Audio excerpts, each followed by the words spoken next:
It's an annual natural phenomenon where millions of corals across the Great Barrier Reef release bundles of eggs and sperm in a mass spawning event.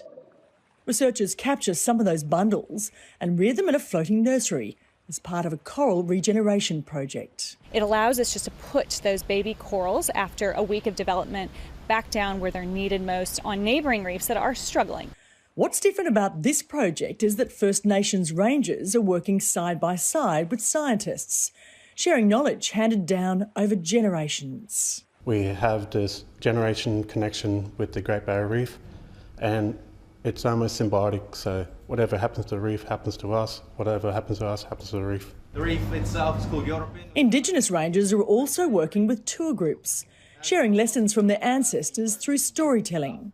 I've met so many people throughout working here in a span of about, I think it's nearly coming on to 6 years now, since I was about 15 years old, who actually don't know Aboriginal people have a connection with the Great Barrier Reef. Climate change, from cyclones to warmer waters, driven in part by rising greenhouse gas emissions, has devastated some of the 3,000 coral reefs that make up the UNESCO World Heritage Site. This team is trying to buy time for the Great Barrier Reef by combining ancient knowledge with new technology.